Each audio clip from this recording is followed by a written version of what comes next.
Welcome to the series, Firmness of Mind. I'm Danita. We are going to address lies with truth so that you can go from victim to conqueror. Today's lie is my husband cheated on me because I was not enough. Dr. Skinner, in his book, Treating Trauma from Sexual Betrayal, states this. In unhealthy relationships, blame is often used to dismiss misbehavior. A common behavior is to accuse one's partner for one's own actions.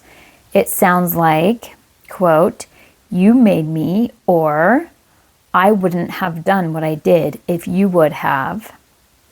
When it comes to sexual betrayal, blame is usually placed on a spouse in the following way.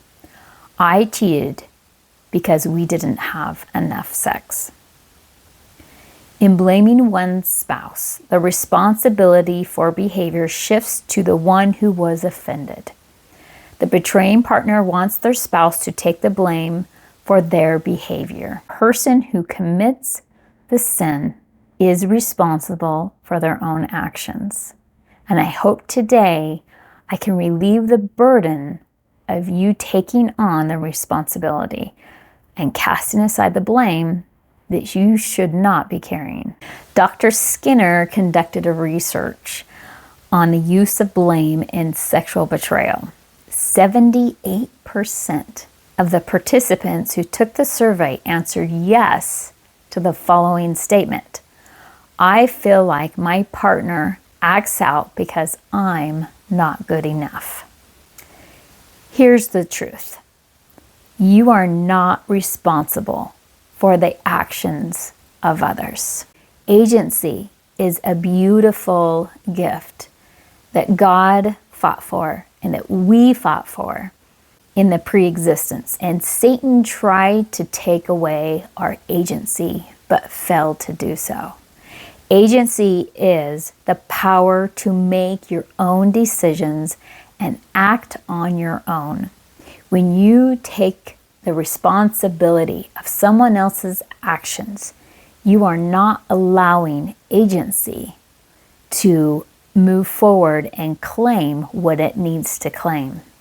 In the LDS Addiction Recovery Support Guide for Spouses and Family Members, it states, as spouses, we may wonder if we failed to meet the needs of our husband or wife and ask ourselves such questions as, am I not good enough?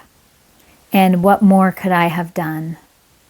When things do not turn out well, we are tempted to blame ourselves for other people's choices, resulting in undeserved guilt and despair.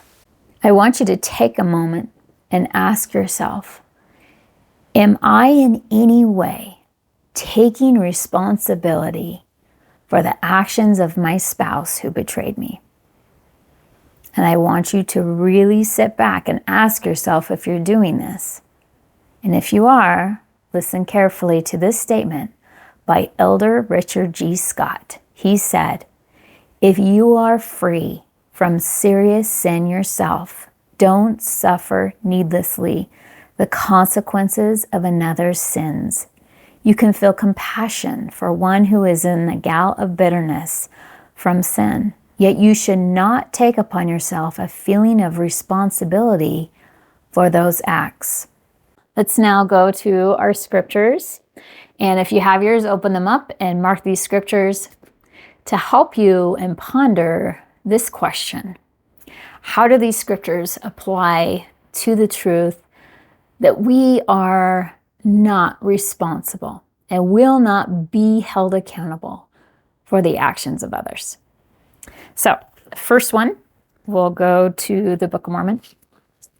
And it's in 2 Nephi 2:16. And it states, wherefore the Lord God gave unto man that he should act for himself. Wherefore man could not act for himself, save it should be that he was enticed by the one or the other. So clear statement there. Man will act for himself. Okay, now go to Doctrine and Covenants, section 101, 78. according to the moral agency which I have given unto him, that every man may be accountable for his own sins in the day of judgment.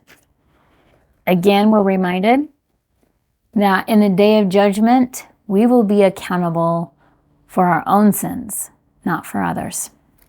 And now in Article of Faith number 2, it states, we believe that men will be punished for their own sins and not for Adam's transgression.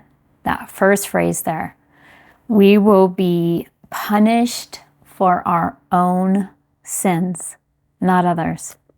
So here's your invitation today. I want you to become aware of your thoughts and listen for this lie that you are responsible for the sins of others. And when that lie comes into your mind, I want you to replace it with the truth. Either one of the quotes I shared with you today or one of the scriptures that I shared with you today, and lift that burden of responsibility and guilt that is not yours to carry.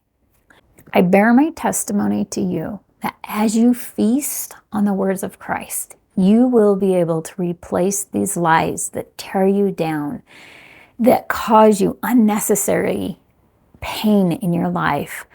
As you replace these lies with truth, you will come from it with relief and healing in your heart and the ability to move forward with your life with undescribable peace.